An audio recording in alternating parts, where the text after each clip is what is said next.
मेरे प्यारे दोस्तों, आप सभी को मेरा नमस्कार। मैं आदर्श कुमार आज अपने चैनल में बिहार का के माध्यम से आप लोगों को एक नई कहानी सुनाने जा रहा हूं। तो दोस्तों, आप लोग मेरी कहानी को अंत तक ज़रूर सुने।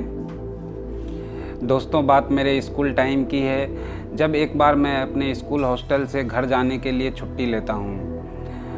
मैं कैसे स्कूल से घर तक पहुंचता हूं, ये सारी बातें जानने के लिए आपको मेरी कहानी अंत तक सुननी पड़ेगी। इससे ही आपको पता चल पाएगा कि मैं किस तरह से घर पहुंचता हूं या नहीं पहुंचता हूं। जहां तक मुझे याद है, मैं क्लास 8 में पढ़ता था और मुझे किसी ज़रूरी काम से घर जाना था और मुझे घर से लेने के लिए कोई नहीं आए थे।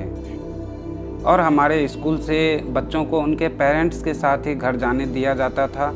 और स्कूल से घर जाने के लिए स्कूल के कई नियमों से गुजरना पड़ता।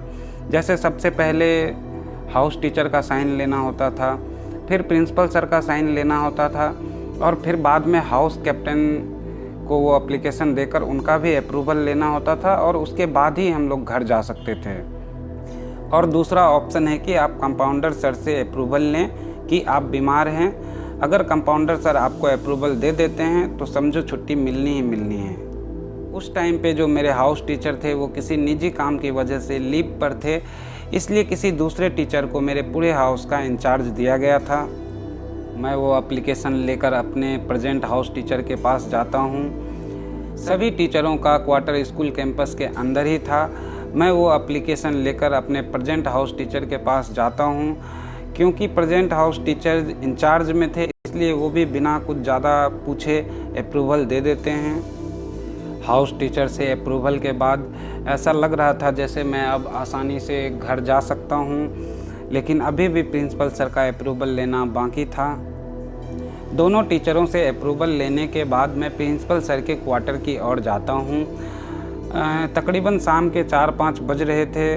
मैं जैसे ही प्रिंसिपल सर के क्वार्टर के पास पहुंचता हूं, बाहर कोई भी नहीं था, इसलिए मैं प्रिंसिपल सर के दरवाजे पे लगे हुए बेल को बजाता हूँ। अब थोड़ी ही देर बाद प्रिंसिपल सर बाहर निकलते हैं। मुझे देखते ही पूछते हैं कि हाँ आदर्श, बताइए क्या बात है। मैं प्रिंसिपल सर को बोलता हूँ, सर मुझे घर जाना है, सो लीव एप्लीकेशन पर आपका अप्रूवल चाहिए था। प्रिंसिपल सर एप्लीकेशन को अपने हाथों में लेते हुए पूछते हैं कि कौन आए हैं आपको लेने के लिए। दोस्तों, मुझे लेने तो कोई भी नहीं आया था, फिर भी मैं बोल देता हूँ कि हाँ मेरे भैया मुझे लेने के लिए आए हैं। पूछते हैं कि कहाँ हैं। मैं जैसे ही बोलता हूँ कि हॉस्टल में हैं कि प्रिंसिपल सर अचानक से एक ज़ोरदार तमाचा मुझे लगाते हैं और बोलते हैं कि भैया को लेके आइए, और अप्रूवल भी नहीं देते हैं। अंधेरा होने ही वाला था। प्रिंसिपल सर बिना पेरेंट्स के लीव देते नहीं और मुझे घर जाना बहुत ज़रूरी था। मुझे समझ नहीं आ रहा था कि अब मैं क्या करूँ और क्या नहीं। दोस्तों, मैं धीरे धीरे सोचते सोचते अपने हॉस्टल की ओर जा रहा था। तभी रास्ते में मेरे कुछ दोस्त मिलते हैं और वो मुझसे पूछते हैं कि क्या तुम्हें छुट्टी मिल गई। मैं क्या बोलता कि मैं थप्पड़ खाकर आ रहा हूँ, इसलिए मैं बोल देता हूँ कि हाँ मुझे छुट्टी मिल गई है, और मैं धीरे धीरे हॉस्टल पहुँच जाता हूँ। दोस्तों, यहाँ से मेरा शैतानी दिमाग काम करना शुरू कर देता है। मैं सोचने लगता हूँ कि एप्लीकेशन पर कंपाउंडर टीचर का भी अप्रूवल मिल चुका है और हाउस टीचर का भी अप्रूवल मिल चुका है। अगर मैं घर नहीं जाता हूँ तो ये दोनों टीचर मुझसे पूछेंगे कि आप घर क्यों नहीं गए। और कहीं अगर प्रिंसिपल सर इन लोगों को ना पूछ दे कि आप लोग बिना पेरेंट्स के अप्रूवल कैसे दे देते हैं घर जाने के लिए, और अगर ऐसा होता है तो मेरी झूठ पकड़ी जाएगी और फिर मेरी बहुत अच्छे से पिटाई की जाएगी, वो भी तीनों टीचरों से। फिर थोड़ी देर बाद मैं सोचता हूँ कि कंपाउंडर टीचर और हाउस टीचर दोनों को मालूम है कि मैं घर जा रहा हूँ और स्कूल के सभी बच्चों को मालूम है कि मैं घर जाने वाला हूँ। बस मैं इसी बात का फ़ायदा उठाता हूँ। दोस्तों, आज जब मैं सोचता हूँ तो मुझे लगता है कि मैंने कितनी बड़ी गलती की थी। मैं प्रिंसिपल सर का सिग्नेचर खुद से एप्लीकेशन पर कर देता हूँ और वो एप्लीकेशन ले जाकर हाउस कैप्टन को दे देता हूँ। उसे लगता है कि मैंने सारे टीचरों से अप्रूवल ले लिया है, बस फिर क्या था।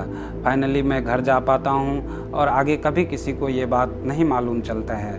तो दोस्तों, ये थी मेरी आज की कहानी। अगर आप लोगों को मेरी कहानी अच्छी लगी है तो आप लोग इसे लाइक करें, शेयर करें, कमेंट करें। और दोस्तों, अगर आप लोगों को मेरी कहानी अच्छी नहीं भी लगी है तब भी आप लोग मेरे चैनल को सब्सक्राइब ज़रूर करें, ताकि हो सकता है कि आने वाला नेक्स्ट कहानी कविता आपको ज़रूर पसंद आए। धन्यवाद दोस्तों।